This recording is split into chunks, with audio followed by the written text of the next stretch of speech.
இன்றைக்கு ஆண்கள் ஐக்கிய கூடுகை. நான் நம்புகிறேன், நான் விசுவாசிக்கிறேன். இன்னைக்கு இந்த ராத்திரி நேரத்தில் நம்ம மத்தியிலே பாஸ்டர் அவர்களை கொண்டு வந்திருக்கும் முகாந்திரம் உண்டு. பாஸ்டர் ஜெகல் எபிதாஸ் அவர்கள், நான் அவர்களை சிறு வயது முதல் நான் அறிந்திருக்கிறேன். New life assemblies of God திருச்சபையில் பாஸ்டர் மோகனுக்கு அசிஸ்டண்ட்டாக அவர்கள் இருந்த நாட்களிலிருந்து நான் அவர்களை அறிந்திருக்கிறேன். அவர்கள் நல்ல ஒரு ஜெபிக்கிற ஒரு தேவ மனுஷர். நாட்கள் ஆன பொழுது அவர்கள் கோல்டன் ஜார்ஜ் நகர் என்று சொல்லப்பட்ட கோயம்பேடு பக்கத்தில் யாருக்கும் தெரியாத ஒரு இடம், அந்த இடத்துல போய் ஒரு சபையை அவர் ஆரம்பித்து இன்று கர்த்தருடைய பெரிதான கிருபையினாலே ஆயிரக்கணக்கான ஜனங்கள் அங்கே கர்த்தரை ஆராதிக்கும்படி கர்த்தர் கிருபை கொடுத்திருக்கிறார். கர்த்தர் அவர்களுக்கு நல்ல சபையை கர்த்தர் கொடுத்திருக்கிறார். சபை பெரிய சபை. இன்னைக்கு தான் சொன்னாங்க பாஸ்டர், நமக்கு சர்ச்சில் காலையில் ஞாயிற்றுக்கிழமை காலை எத்தனை சர்வீஸு? 3 சர்வீஸ், 2 தமிழ் சர்வீஸ், ஒரு இங்கிலீஷ் சர்வீஸ். ஏன்னா பாஸ்டருக்கு ஒவ்வொரு ஞாயிற்றுக்கிழமையும் காலையில் 5 சர்வீஸ். திரளான ஜனங்கள். சபை மிகப்பெரிய சபை. அதற்கு மேலே ஏறக்குறைய 20 சபைகளுக்கு அவர்கள் நார்த் சென்னை செக்ஷனுடைய பிரஸ்பிட்ராய் அவர்கள் இருக்கிறார்கள். அதற்கு மேலே தமிழ்நாடு அசம்பிளிஸ் ஆஃப் காட் ஸ்தாபனத்தில் மிஷன்ஸ் டிபார்ட்மெண்ட்டில் ஒரு மிகப்பெரிய பொறுப்பில் அவர்கள் இருக்கிறார்கள்.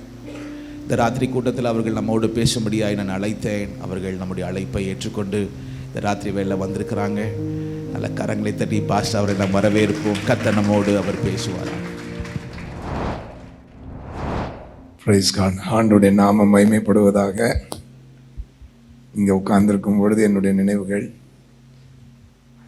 அடக்க ஆராதனைக்கு நேராகத்தான் சென்றது. 1 வருஷம் கூட ஆகலை அடக்க ஆராதனைக்கு இதே இடத்துல அன்பானே நாம் நேசிக்கிற பாஸ்டர் சாமுவேல் ராஜ் அவர்களை ஆண்டவர் தேவ ராஜ்யத்தில் எடுத்துக்கொண்டார். நான் இந்த சர்ச்சுக்கு வாலிபர் முகாமிற்கோ இல்லாவிட்டால் பாஸ்டர் இருக்கும்போது 1-2 கூட்டங்களுக்கு வந்திருக்கிறேன். இந்த சபை இன்றைக்கு பல எக்ஸ்டென்ஷன் நடந்திருக்கிறது. பாஸ்டர் மோகன் அவங்கள்ட்ட நான் அசிஸ்டன்ட் பாஸ்டராக இருக்கும்போது 1994 வருஷத்துலேருந்து 99 வரைக்கும், நான் சொல்கிறது தப்பாக இருந்தால் என்னை திருத்திக்கிடுங்க, இந்த புல்பீட்டு இதே கட்டிடத்தில் அங்கே இருந்ததுன்னு நினைக்கிறேன். பாஸ்டர் மோகன் அங்கே உட்காந்து ஜெபம் பண்ணுவாங்க. நான் ஜெபம் பண்ண இடம் இந்த பாய் போட்டிருக்கிற இந்த இடம்தான். ஒவ்வொரு வெள்ளிக்கிழமையும் அந்த இடத்துல வந்து உட்காந்து காலை 10 மணியிலிருந்து மதியம் 2 மணி வரைக்கும் நாங்கள் உபவாசித்து ஜெபம் பண்ணுவோம். கேட்போம். கர்த்தர் யோசுவாவை நோக்கி இன்று எகிப்தின் நிந்தையை உங்கள் மேல் இராதபடிக்கு புரட்டி போட்டேன். இன்று எகிப்தின் நிந்தையை உங்கள் மேல் இராதபடிக்கு என்ன செய்தேன்? புரட்டி போட்டேன். அதனால் அந்த ஸ்தலம் இந்நாள் வரைக்கும் கில்கால் எனப்படுகிறது. கில்கால் எனப்படும். நம்முடைய வாழ்க்கையில கில்காலுக்கு கர்த்தர் நம்மை கொண்டு வருகிறார். ஹல்லேலூயா. வாழ்க்கையில பல அனுபவங்கள் நமக்கு வரும். எரிகோவை தாண்ட வேண்டும், யோர்தானை தாண்ட வேண்டும், செங்கடலை தாண்டினோம். பெரிய ராட்சதர்கள். வாழ்க்கை என்கிற இந்த பிரயாணத்தில் நிறைய பிரச்சனைகள், தீயையும் தண்ணீரையும் கடந்து வந்திருக்கு. அப்படி ஒவ்வொன்றா கிராஸ் பண்ணி வர்றோம். நமக்கு மென்டல் ஸ்டெபிலிட்டி ஆண்டவர் கொடுத்திருக்கிறார். இன்னைக்கு நம்ம குழந்தைகளாய் அல்ல, நல்ல புருஷர்களாய் கர்த்தர் நம்மை மாற்றி இருக்கிறார். உபத்திரவத்தின் வழியாய் கர்த்தர் நம்மை பூரணப்படுத்தி இருக்கிறார். இப்ப நம்ம சிறு பிள்ளைகள் என்று சொல்ல முடியாது. வாழ்க்கையில பல இன்னல்களை தாண்டி, சின்ன அலைகள் எல்லாம் தாண்டி, சுனாமி வந்தது, கொரோனா வந்தது, இதெல்லாம் லைஃப்ல பார்த்துட்டோம். இனிமேல் பெரிய பிரச்சனைகள் வந்தாலும் சொல்லுங்கள், என் இயேசு மாறாதவர், அவர் என்னை கைவிடவே மாட்டார். அப்ப கில்காலுக்கு அவர்கள் வருகிறார்கள். வாக்குத்தத்தம் பண்ணப்பட்ட தேசத்தை சுதந்தரிப்பதற்காக யோசுவாவை தேவன் தெரிந்து கொண்டார். மோசேக்கு பிறகு நான் மீண்டும் என் இருதயத்தின் ஆழத்திலிருந்து நான் சந்தோஷமா சொல்றேன், உங்க சபைக்கு பாஸ்டர் சாமுவேல் ராஜ் அவங்க மோசே மாதிரி இருந்தாலும் ஆண்டவர் அடுத்த சந்ததி யோசுவாவின் சந்ததிகளை கர்த்தர் எழுப்பி இருக்கிறார். நிச்சயம் உங்களை வாக்குத்தத்தம் பண்ணப்பட்ட தேசத்திற்கு நடத்தி செல்லும் கிருபையை கர்த்தர் அவர்களுக்கு கொடுக்கிறார். நம்முடைய காலத்திற்கு பிறகு நம்முடைய பிள்ளைகளுக்கு ஆண்டவர் அந்த அபிஷேகத்தை கூட, ஆசரிப்பு கூடாரத்தை விட்டு பிரியாதிருந்த யோசுவா, மோசேக்கு பணிவிடைக்காரனாய் இருந்த யோசுவா, அவன் இஸ்ரவேல் ஜனங்களை நடத்தி கொண்டு போகிறான். பாருங்கள், அந்த 5ஆம் அதிகாரத்துல 1வது வசனத்துல நம்ம வாசிக்கிறோம், இஸ்ரவேல் புத்திரர் கடந்து தீருமளவும் கர்த்தர் யோர்தானின் தண்ணீரை அவர்களுக்கு முன்பாக வற்றி போக பண்ணினதை யோர்தானுக்கு மேல்கரையில் குடியிருந்த எமோரியரின் சகல ராஜாக்களும் சமுத்திரத்து அருகே குடியிருந்த கானானியரின் சகல ராஜாக்களும் கேட்டது முதற்கொண்டு அவர்கள் இருதயம் கரைந்து இஸ்ரவேல் புத்திரருக்கு முன்பாக சோர்ந்து போனார். நம்மை நடத்தி வருகிற பாதைகளை கண்டு சத்துருக்கள் சோர்ந்து போவார்கள். அல்லேலூயா சொல்லுங்க. நம்முடைய தேவன் அற்புதங்களை செய்கிற தேவன். யோர்தானை கடந்து வருகிற அதிசயத்தை புறஜாதி மக்கள் கேள்விப்படுகிறார். பெரும்பாலும் வெளியில எல்லாரும் என்ன பேசுவாங்க, எதுக்கு இந்த இடத்துல மக்கள் இவ்வளவு கூட்டமா போறாங்க, அங்க என்ன நடக்குது அப்படின்னு உள்ள வந்து பார்த்தா ஒரு சின்ன சாமுவேல் எழுப்பி நின்று பேசிட்டு இருக்கிறார். இந்த சின்ன சாமுவேல் பேசுறதுக்கா இவ்வளவு பேர் வர்றாங்க அப்படிதானே வெளியே இருக்கிறவங்க பார்ப்பாங்க. பாஸ்டர் காலையில கொடுத்த செய்தியை வச்சு நான் சொல்றேன், இந்த சின்ன தாவீது என்னையும் அப்படிதான் பார்ப்பாங்க அந்த ஏரியாவில். இந்த சின்ன பையனுக்கு இவ்வளவு கூட்டம் வருதா? நம்மளை சின்ன பையனா பாக்குறாங்க, ஆனா அந்த சின்ன பையனுக்குள்ள ஒரு பெரிய ஆண்டவர் இருக்கிறார். அல்லேலூயா. ஒரு பாட்டு பாடுவாங்கல்ல, சின்ன மனுஷனுக்குள்ள பெரிய ஆண்டவர் வந்தா பெரிய பெரிய தோற்றத்தை வைத்தில்லைங்க. நம்முடைய இருதயம் எந்த அளவுக்கு தேவனுக்கு முன்பதாக ஆயத்தமா இருக்கிறாங்க. யோசுவாவை தேவன் பக்குவப்படுத்தினார், ஆயத்தப்படுத்தினார். அற்புதங்கள் அதிசயங்கள் நடந்ததின் மூலமாக எதிராளிகளுடைய இருதயம் எல்லாம் கரைந்து போனது. இந்த கில்காலுக்கு முன்பதாக வருவதற்கு முன்பதாக உங்களுடைய விசுவாசம் பலப்பட வேண்டும். ஹல்லேலூயா. எல்லாரும் சொல்லுங்கள், யோர்தானை கடந்து வந்தோம். ஆமென். எங்கள் தேவனின் பலத்தால். ஹல்லேலூயா. கால் வைக்கும் தேசம் இயேசு தருவார், காத்திருந்தே அடைவோம். நிந்தை புரட்டிப்படப்படுவதற்கு முன்பதாக நாம் கடந்து வருகிற அனுபவங்கள் எல்லாம் கடினமான அனுபவங்கள். எல்லாம் சொல்லுங்க, நம்ம கடந்து வந்த பாதைகள் கற்களும் முற்களும். கடினமான பாதைகளை கடந்து வந்திருக்கிறோம், கடினமான பாதைகளை தாண்டி வந்தோம். 2வது கில்காலுக்கு நீங்க வர்றதுக்கு முன்னாடி 2வது வசனத்துல வாசிக்கிறோம், அக்காலத்திலே கர்த்தர் யோசுவாவை நோக்கி நீ கருத்தான கத்திகளை உண்டாக்கி திரும்ப 2ஆம் விசை இஸ்ரவேல் புத்திரரை என்ன பண்ணு? விருத்த சேதனம் பண்ணு. இந்த கில்கால்ல நிந்தை புரட்டிப்பட போடுவதற்கு முன்பதாக ஆண்டவர் உங்களை பரிசுத்தம் பண்ணிக்கொள்ள சொல்லுகிறார். அல்லேலூயா. விருத்த சேதனம் என்பது வேறு ஒன்றும் அல்ல, கான்செக்ரேட் பண்ணணும். வனாந்திரத்துல நிறைய பேர் மாண்டு போனார்கள். ஒரு புதிய சந்ததி உருவாகி இருக்கிறது. புதிய சந்ததிக்கு பரிசுத்தம்னா என்னன்னு தெரியாது. சபைனாலே வேறு பிரிக்கப்பட்ட ஜனங்கள், சர்ச், எக்லிஷியா. பாஸ்டர் ஸ்டீவனுக்கு ரொம்ப கிரீக் ஹீப்ரு எல்லாம் தெரியும், சொல்லி கொடுப்பாங்க உங்களுக்கு. எக்லிஷியா, எக்ஸடஸ், யாத்திராகமம், எக்ஸ் ஓடஸ் என்றால் ஜர்னி, எக் என்றால் அவுட். எங்க இருந்து அவுட் சொன்னார் ஆண்டவர்? எகிப்திலிருந்து கானானுக்கு. எல்லாரும் சொல்லுங்கள், எகிப்திலிருந்து, உலகத்திலிருந்து யாருகிட்ட? இயேசு. அதான் பாஸ்டர் வரைபடம் போட்டிருக்கிறார். உங்களை கொண்டு போய் கடைசியில யாராய் மாற்ற வேண்டும்? இயேசுவின் சாயலா. எகிப்தில் இருக்கும்போது பாவ வாழ்க்கை, அநித்தியமான செல்போன், ஃபேஸ்புக், ட்விட்டர். ஆண்டவர் போன வாரம் சொன்னார், ஒரு சின்ன ஆயி பட்டணத்துல ஆகான் சாபத்தீடானதை ஒருத்தன் எடுத்ததுனால அந்த முழு தேசத்துக்கு என்ன வந்துச்சு? தோல்வி வந்துச்சு.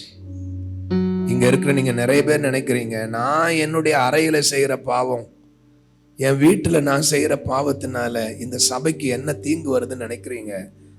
ஒரு தனி நபர் செய்கிற பாவம் இந்த முழு சபைக்கும் தோல்வியை கொண்டு வரும்.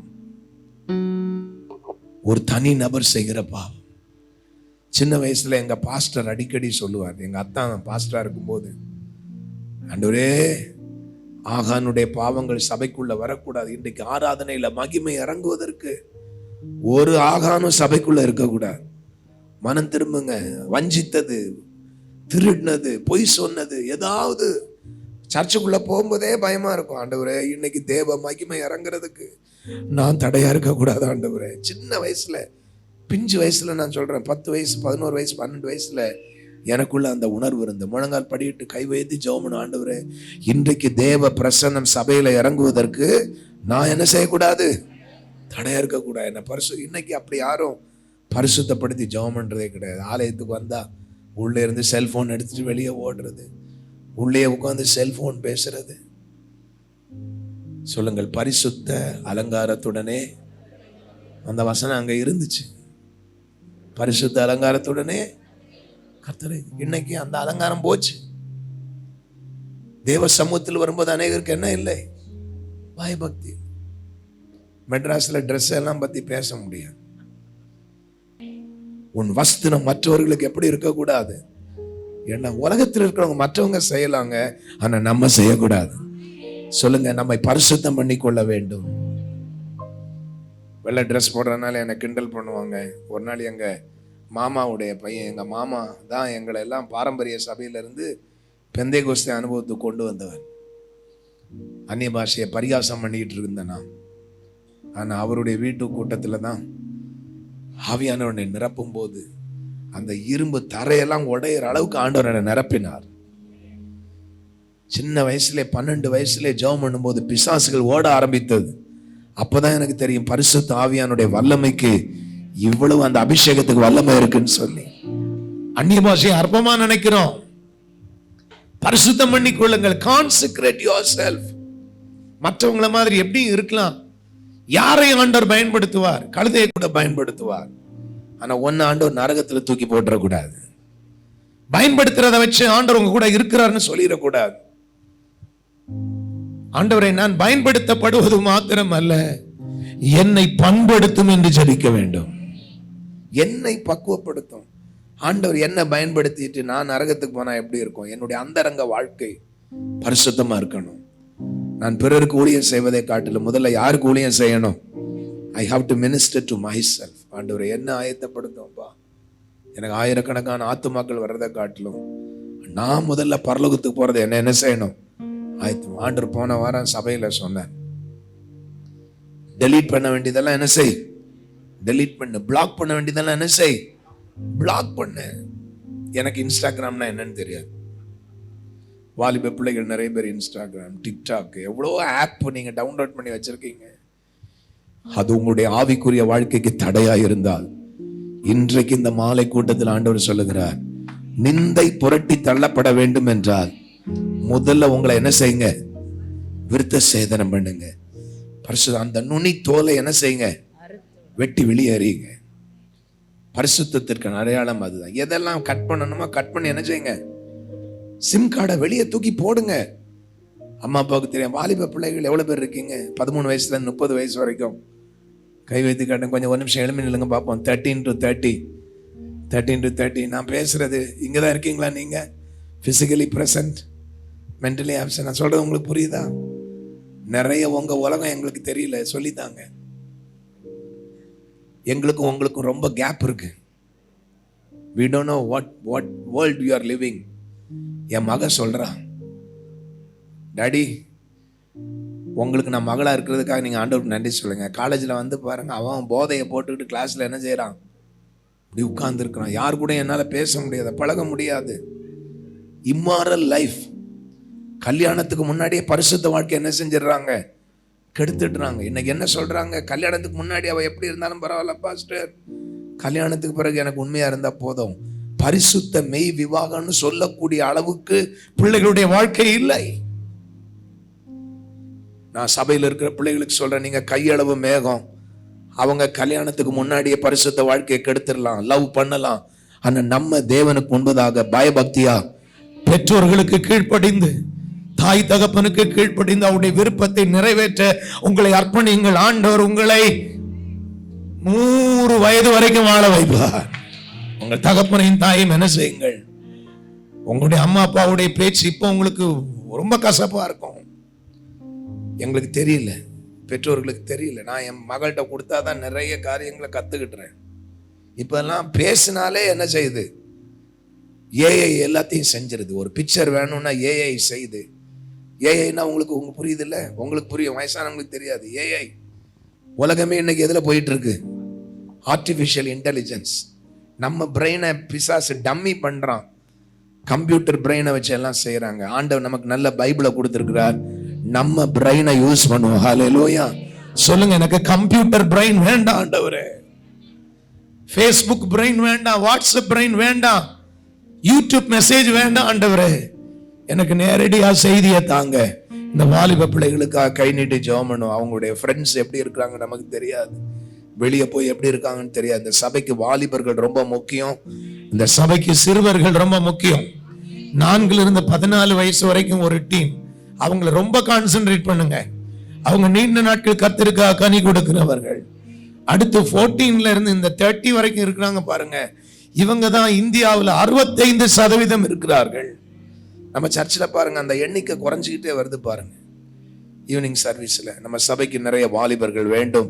ஆண்டவர் எழுந்து நிற்கிற இந்த வாலிபர்கள் தங்களை பரிசுத்தம் பண்ணி கொள்ளட்டும். ஆண்டவரே, ஆண்டவர் சொல்ற, உன் கண் உனக்கு இடரல் உண்டாக்கினால் கண்ணை பிடுங்கி போடு அப்படின்னா, ஆண்டவர் சொல்ற, முழு சரீரமும் நரகத்துக்கு போறதை காட்டிலும் ஒரு கண் இல்லாம எங்க போயிரு?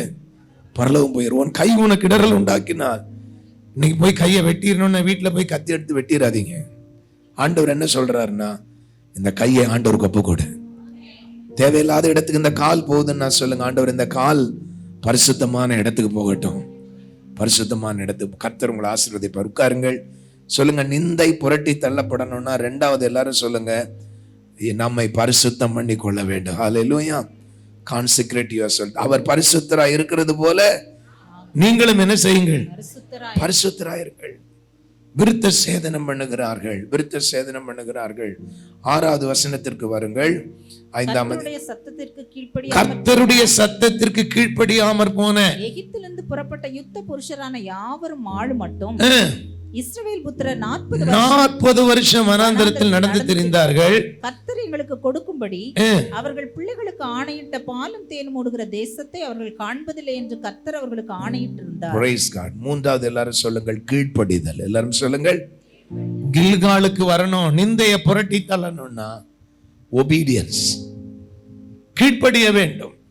கீழ்ப்படியாதவர்கள் எல்லாரையும் வனாந்தரத்தில் ஆண்டவர் அழித்தார். obedience is better than sacrifice. கீழ்ப்படி. ஆண்டவர் என்ன சொல்றாரோ, கர்த்தாவே சொல்லும் அடியேன் கேட்கிறேன். முழுமையா ஆண்டவர் சொல்றார், உன்னை தகன பலியாக என்ன செய்? ஒப்பு கொடு. ஆண்டவர்கிட்ட முழங்கால் படியிட்டு நீங்க ஒவ்வொரு நாளும், இன்னைக்கும் நான் ஜெபம் பண்றேன். பாஸ்டர் ஸ்டீவன் என்னை கூப்பிட்டு பயன்படுத்தினதுக்காக ஸ்தோத்திரம். எங்க ஈவினிங் சர்வீஸை விட்டுட்டு வந்திருக்கிறேன். எனக்கு வெளியே ரொம்ப வரணும், பிரபலமாகணும், அதெல்லாம் ஆசை இல்லை. எனக்கு கொடுத்துருக்குற மந்தையை நான் உண்மையாக என்ன செய்யணும்? நடத்தணும். என் சபை மக்களுக்கு நான் உண்மையாக இருக்கணும். வீடு சந்திக்கலைன்றதான் என் மேலே மக்கள் சொல்கிற ஒரு பெரிய குறைபாடு. ஹாஸ்பிட்டல் விசிட் போயிடுவேன். நிறைய பேர் அதை எதிர்பார்க்கிறார்கள், நம்ம அதை செய்யணும். எங்களால் செய்ய முடியாத நேரங்களில் சபையில் இருக்கிற 5 அசிஸ்டன்ட் பாஸ்டர்ஸ் இருக்காங்க. 5 அசிஸ்டன்ட் பாஸ்டர்ஸ். இந்த அசிஸ்டன்ட் பாஸ்டர்ஸ் வைக்கிறதுல செல்வராஜ் ஐயா அங்கே இருக்கிறார். எங்கள் விசுவாசிகள் என்ன பிரச்சனை இருக்குன்னா, அசிஸ்டன்ட் பாஸ்டரை பாஸ்டர் தான் அனுப்புகிறார்.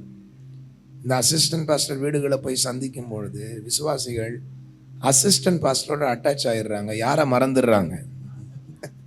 பாஸ்டரை மறந்துடுறேன். பாஸ்டர் தான் அனுப்புனார் அப்படின்னு. அப்புறம் கொஞ்ச நாளில் ஏதாவது பாஸ்டருக்கும் அவருக்கும் ஏதாவது பாஸ்டர் ஒன்று சொல்லுவார், என்ன நீ அடிக்கடி அந்த வீட்டுக்கு போவாதப்பா, நீ எல்லார் வீட்டுக்கும் போ. ஏதாவது ஒன்று சொன்னோடனே அந்த அசிஸ்டன்ட் பாஸ்டருக்கு பிடிக்கல உங்கள் வீட்டுக்கு வர்றத. உங்கள் வீட்டுக்கு வராதிங்கன்னு சொல்லி அங்கே விசுவாசி வீட்டில் போய் நம்மளை போட்டு கொடுத்துருவாங்க. நமக்கு சப்போர்ட்டிவாக இருக்க வேண்டியவங்க சில நேரங்களில் என்ன செஞ்சுருவாங்க, அப்படி ஒரு மாதிரி ஆகிட்டா, ஒரு கான்ஃப்ளிக்ட் ஆன உடனே என்ன பண்ணிடுறாங்க அப்படின்னா, ஒரு 5-6 பேர் அவங்க கூட சேர்ந்துக்கிட்டு ஒரு 5000 ரூபா கொடுக்கக்கூடிய ஒரு 5 பேர் வந்தால் அந்த அசிஸ்டன்ட் பாஸ்டர் என்ன நினைக்கிறாரு அப்படின்னா, பாஸ்டர் என்ன எவ்வளோ கொடுப்பார் மாதம், நம்ம ஒரு 5 பேரை, அதுக்கும் கொஞ்சம் பேர் இருப்பாங்க, வாங்க பாஸ்டர் நீங்கள் எங்கள் வீட்டு மாடியிலே ஜெபம் நடத்துங்க அப்படின்னு சொல்லி. இப்படி அதனால் நிறைய பேர் அசிஸ்டன்ட் பாஸ்டர் எடுக்க மாட்டேன்றாங்க. ஆனால் என்னுடைய தரிசனம் சர்ச்சில் அசிஸ்டன்ட் பாஸ்டர் நான் வச்சிருக்க காரணம், நிறைய ஊழியர்கள் வரணும், அவங்கள உருவாக்கணும். முன்னாடி 10 வருஷம் 15 வருஷம் வச்சுருந்தேன். ஆனால் இப்போ எல்லாம் வரும்போதே சொல்லுவேன், ஒரு 5 வருஷமாவது என் கூட இருக்கணும். அதுக்கு பிறகு நீங்கள் வட இந்தியாவுக்கு மிஷினரியாக போகிறதா இருந்தால் எங்கிட்ட அசிஸ்டன்ட் பாஸ்டராக வாங்க.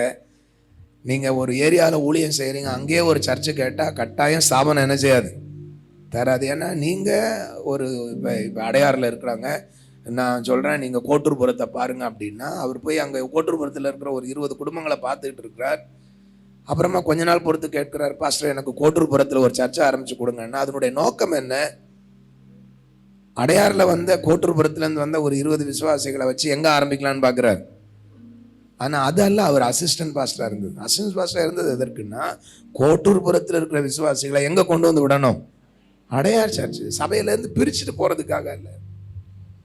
ஊழியத்தில் அப்படி ஒரு 5-6 ஊழியர்கள் அப்படி கொஞ்சம் பேரை கொண்டு போனாங்க, இண்டிபெண்ட்டாக போயிட்டாங்க.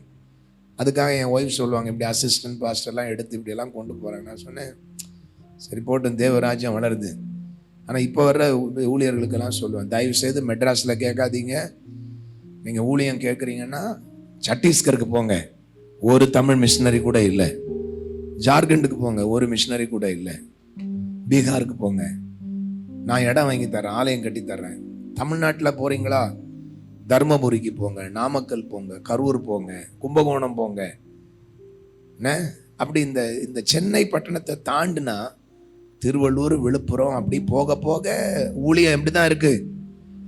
அரியலூரில் நான் போனேன், 300 பேர் உள்ள சபை, ஒரு சபை கூட இல்லை அரியலூரில். யாராவது அரியலூர்ல இருந்து இருக்கீங்களா? அரியலூர் நிறைய கிராமங்கள்ல இருந்து வந்திருப்பீங்க.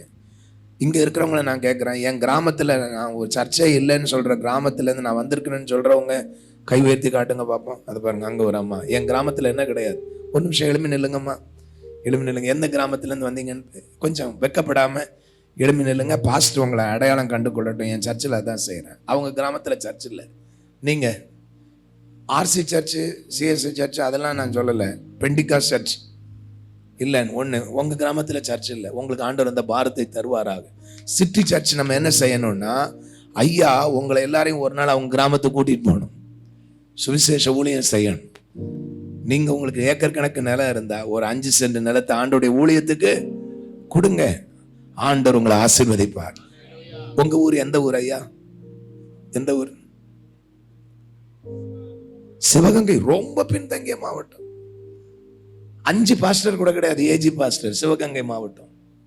நம்ம மெட்ராஸில் தான் தடுக்கி விழுந்தா என்னது சர்ச். நானே எங்கள் அசிஸ்டன்ட் பாஸ்டர் சொல்கிறேன், தயவு செய்து மெட்ராஸில் என்ன செய்யாத, 6000 சர்ச் இருக்கு, இன்னொரு சர்ச்சை ஆரம்பிக்கலாம்னு நினைக்காத. ஆத்து மக்கள் அதிகம் இருக்கிறாங்க. தேங்க்யூ ஐயா, தேங்க்யூ அம்மா. அம்மா நீங்க எந்த கிராமம்? திண்டிவனம் பக்கத்தில் பேரணி புத்தூர், அங்க என்ன இல்லை, சர்ச் இல்லை. செஞ்சிக்கு பக்கத்தில் சர்ச்சு கிடையாது. எங்கள் சர்ச்சு விசுவாசி ஒருத்தவங்க அங்கே இருந்தாங்க, செஞ்சிக்கு அந்த பக்கத்தில் ஒரு குழந்தை தண்ணீர் தொட்டியில் விழுந்துருச்சு. அரை உயிராக இருக்க அந்த பிள்ளைய தூக்கிட்டு அவங்க அந்த கிராமத்துலேருந்து எங்கே வரணும், செஞ்சிக்கு தான் வரணும். செஞ்சிக்கு வர்ற வழியிலே 15 கிலோமீட்டரில் அந்த பிள்ளை என்ன செஞ்சிருச்சு, இறந்து போயிடுச்சு. ஆனால் இங்கே சொல்லுங்க, அடையாறில் எத்தனை கிளினிக் இருக்கு, எத்தனை ஆஸ்பத்திரி இருக்கு. கிராமங்கள் சந்திக்கப்படணும். ஒரு இல்லையா சொல்லுவோமா? நான் ஏன் இதை சொல்றேன்னு தெரியல. அசிஸ்டன்ட் பாஸ்டர்ஸ் வைக்கக்கூடாதுன்னு இல்லை, அவங்க வேணும். எனக்கு இன்னும் 2 பாஸ்டர்ஸ் வேணும், 2 பாஸ்டர்ஸ் வேணும். ஸ்தாபனத்தில் கேட்டு வாங்குறது இல்லை, நம்ம சபையில இருந்து அநேகர் வேதாம கல்லூரிக்கு போகணும். ஒரு இல்லையா சொல்லுவோமா? இங்க இருக்கிற வாலிபர்களை வேதாம கல்லூரிக்கு அனுப்புங்க, ஈவினிங் காலேஜுக்கு அனுப்புங்க, எக்ஸ்டென்ஷனுக்கு அனுப்புங்க, பள்ளிக்கரணையில் போய் படிங்க. குளோபல் யூனிவர்சிட்டின்னு ஒரு நல்ல சிஸ்டம் நம்ம ஸ்தாபனத்தில் கொடுத்துருக்குறாங்க. இந்த ஸ்தாபனத்தில் இல்லாத ஊழியமே இல்லை. ஒரு அல்லையா சொல்லுவோமாமே? நீங்க ஒரு கொஞ்சம் பேரா சேர்ந்து ஞாயிற்றுக்கிழமை மத்தியானம் ஜிஹெச்சுக்கு போங்க, கைப்பிரதி எடுத்துட்டு ஊழியம் செய்ய போங்க. பக்கத்தில் எந்தெந்த ஆஸ்பத்திரி இருக்க போங்க, சிறைச்சாலை ஊழியத்திற்கு போங்க. மாசத்துக்கு ஒரு தடவை ஒரு டீமை ஃபார்ம் பண்ணி, இப்போ சிவகங்கைக்கு போக வேண்டாம், பக்கத்தில் சொல்கிறாங்க இல்லையா, செஞ்சிக்கு பக்கம், திண்டிவனம் பக்கம், இங்கேருந்து ஒரு 2 hours தான். ஃபஸ்ட்டு ஒரு அவுட்ரீச், ஒரு பிரான்ச் சர்ச்சாக பிளான் பண்ணுங்க. அந்த பேரணி புத்தூருக்கு போங்க, அம்மா இருக்கிறாங்க, அவங்க ஊருக்கு கூட்டிகிட்டு போவாங்க. ஒரு சபையை நிறுவுங்க, பரலோக ராஜ்யத்தில் உங்கள் பலன் மிகுதியாக இருக்கும். இப்போ சொல்லுங்கள், 3வது என்ன செய்யணும்? நிந்தை புரட்டி படணும்னா எல்லாரும் சொல்லுங்க, கீழ்ப்படிய வேண்டும், கீழ்ப்படிய வேண்டும், கீழ்ப்படிய வேண்டும். நீங்க கீழ்ப்படிஞ்சீங்கன்னா ஆண்டவர் நிச்சயம் உங்களுக்கு என்ன செய்வார்? அற்புதத்தை செய்வார். 9வது வசனத்துல அப்பொழுதுதான் யோசுவாவை நோக்கி, இன்று எகிப்தின் நிந்தையை உங்கள் மேல் இராதபடிக்கு என்ன செய்தேன்? புரட்டி போட்டேன். அதனால் அந்த ஸ்தலம் இந்நாள் வரைக்கும் கில்கால் எனப்படுகிறது. கில்கால். எல்லாரும் சொல்லுங்கள், கில்காலில் வரும்பொழுது ஆமென் நிந்தையை புரட்டி தள்ளுகிறார். ஹல்லேலூயா. அப்படின்னா மாம்சத்தின் கிரியைகள் எல்லாம் அழிக்கப்பட்டு விட்டது, பாவம் எல்லாம் செத்து போய் விட்டது, விருத்த சேதனம் பண்ணப்பட்டிருக்கிறோம். இப்பொழுது கீழ்ப்படுகிறோம். ஆண்டவரே, நீர் என்ன சொன்னாலும் நாங்கள் உமக்கு என்ன செய்கிறோம்? நான் கீழ்ப்படுகிறேன் என்று சொல்லுகிறேன். The place where you trust God, the place where you obey God, God has removed all your unbelief. அவிசுவாசத்தை கர்த்தர் உங்களை விட்டு நீக்குகிறார். ஆண்டவர் சொல்லுகிறார், இப்பொழுது இந்த ஆசீர்வாதமான தேசத்தை நான் உனக்கு தருகிறேன். ஹல்லேலூயா. எவ்வளவு நாட்கள் 2 நினைவுகளினால் குந்தி குந்தி நடப்பீர்கள். ஆண்டவர் சொல்லுகிறார், இப்பொழுது உங்களுடைய விசுவாசத்தில் உங்கள் காலை எடுத்து வைக்க ஆரம்பிங்கள். ஆமென். நம்முடைய தேவன் சொல்லுகிறார், யோசுவா 3ஆம் அதிகாரத்துல ஆமென் வாசிக்கிறோம், இன்றைக்கு உங்களை என்ன செய்யுங்கள்? பரிசுத்தம் பண்ணிக்கொள்ளுங்கள். வாசியுங்கள் 3ஆம் அதிகாரம் ஆமென் 4வது வசனத்தை நாம் வாசிப்போம். 5வது வசனத்தை, யோசுவா ஜனங்களை நோக்கி உங்களை பரிசுத்தம் பண்ணிக்கொள்ளுங்கள், நாளைக்கு கர்த்தர் உங்கள் நடுவே அற்புதத்தை செய்வார். இன்றைக்கு உங்களை பரிசுத்தம் பண்ணிக்கொள்ளுங்கள், நாளைக்கு உங்கள் நடுவே கர்த்தர் அற்புதத்தை செய்வார். அப்ப நம்மை பரிசுத்தம் பண்ணிக்கொள்ளும் போது ஆண்டவர் சொல்லுகிறார், இந்த மாதத்தில் உங்கள் நிந்தையை நான் உங்களை விட்டு புரட்டி தள்ளுகிறேன். ஹல்லேலூயா. எத்தனை பேர் கில்கால் அனுபவத்திற்கு வரப்போகிறீர்கள்? எல்லாரும் ஆண்டவருடைய சமத்தில் நம்ம எழுந்து நிற்போம். பலவிதமான நிந்தைகள். நீங்க ஊழியம் செய்ய போனா உங்களுக்கு ஊழியத்துல பலவிதமான நிந்தைகள் வரும், பலவிதமான நிந்தைகள். ஊழியத்துக்கு போகும்போது வருகிற நிந்தைகள், சண்டே ஸ்கூல் ஊழியத்தை செய்ய போனா அங்க நிந்தைகள் வரும். சர்ச்சுன்னு போறியே, உனக்கு என்ன கிடைச்சது? ஆண்டவர்கிட்ட போனிய, உனக்கு என்ன கிடைச்சது? இப்படிலாம் நிந்தையான வார்த்தைகள் வரும். அந்த நிந்தைகள் எல்லாம் புரட்டி தள்ள போகிறார் ஆண்டவர். அதில் அடையார் சபை, மிராக்கிள் சபையை கர்த்தர் ஆசீர்வதிக்க போகிறார். ஹல்லேலூயா. கைகளை வைத்து சொல்லுவோம், ஆமென், ஆமென். இந்த தேவன் அவர் நம்முடைய தேவன். அவர் மரண பரியந்த நம்மை நடத்த போகிறார். நல்ல கைகளை தட்டி கொஞ்ச நேரம் ஆவியில நிறைந்து பரிகாசங்கள், ஆமென், நிந்தைகள், அவமானங்கள் என்ன நடக்கும் பார்க்கலாம் என்று சொல்கிற அந்த காரியங்கள் எல்லாம் உங்க வாழ்க்கையில உங்களுக்கு விரோதமாய் உருவாக்கப்படுகிற ஆயுதங்கள் எல்லாம் நல்ல ஆவியில நிறைந்த ஒரு 2 நிமிஷம் நல்லா துதிப்போமா?